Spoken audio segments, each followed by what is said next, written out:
In a season more recent than I care to name, I went through what can only be described as a dark night of the soul.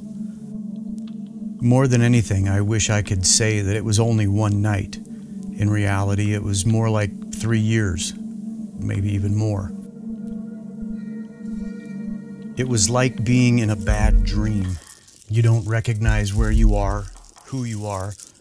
It's dark, so much darker than you ever thought it would be. So many years of forgetting who I was and what I stood for, letting my guard down, bad decisions, not taking care of myself, becoming more and more isolated, pasting on a fake smile, sabotaging so many relationships, lies and secrets, running further and further away from God.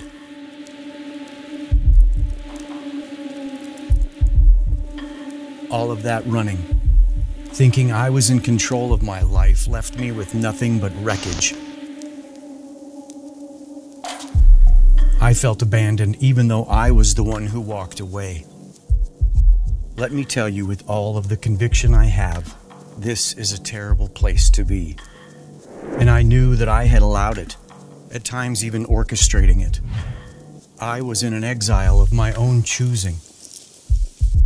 Perhaps the worst part was that it happened so gradually that by the time I realized how deep the hole was, I felt like there was no way to be rescued.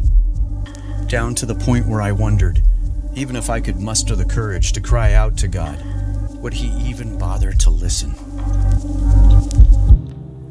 Until I knew that was my only option. I had never been that desperate. So I did. I cried out to God over and over, because even though I had run so far, I knew deep down that He was the only one that could bring me back. And I went back to this book. For those of you who think that the Bible is just a book about God and a bunch of people who had it all together, you're only half right. There's a lot about God in here. But there are so many stories about people who dealt with unbelievable struggles. The big difference being they allowed God to redeem those struggles, just like He's in the middle of redeeming mine. I became reacquainted with Psalm 51. It's something that I read every day for weeks on end because of lines like this. Have mercy on me, O God, because of your unfailing love. Because of your great compassion, blot out the stain of my sins. Wash me clean from my guilt.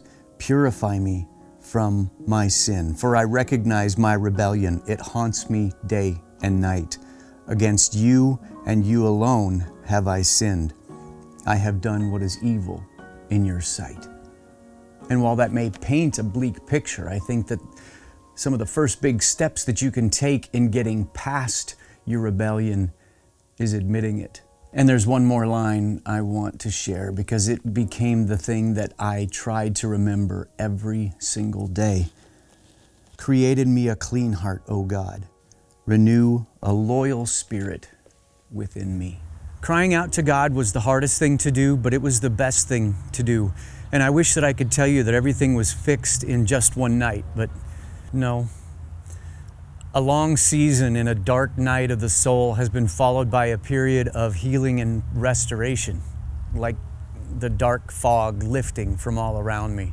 I lack the proper words to express how grateful I am to God for His relentless pursuing of my heart, the way that He so patiently waited for this prodigal to come back home to Him. And much like the story when Jesus told it, even after all of my running, God came running after me.